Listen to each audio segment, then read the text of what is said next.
আসসালামু আলাইকুম, কেমন আছেন সবাই? আশা করি আলহামদুলিল্লাহ সবাই ভালো আছেন।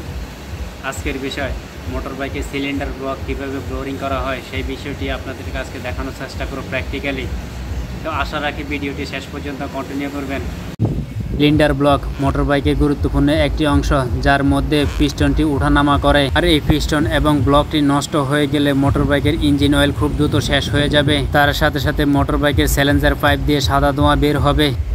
পিস্টন এবং ব্লক মোটর বাইকের ব্যয়বহুল দুটি পার্টস, যার জন্য অনেকেই এই দুটি জিনিসকে বোরিং করে বা পুনরায় কেটে ব্যবহার উপযোগী করে থাকে। এই ব্লকটিকে নতুন করে রিবো বা বোরিং করা হলে পুরাতন পিস্টনটিকে ফেলে দিয়ে নতুন করে পিস্টন লাগাতে হয়, কেননা ব্লকটিকে কাটা হলে ব্লকের ভিতরে থাকা জায়গাটুকু একটু প্রসারিত হয়, তার জন্য বড় পিস্টন লাগাতে হয়। তবে বলে রাখা ভালো, এই পিস্টন বা বোরিং করার ফলে আপনার পেট্রোল খরচ বেড়ে যেতে পারে। তার পাশাপাশি মোটর বাইকের মৌলিক শক্তিও বৃদ্ধি পাবে না। পিস্টন এবং ব্লক যত বড় হবে আপনার মোটর বাইক তত বেশি তেল খাবে।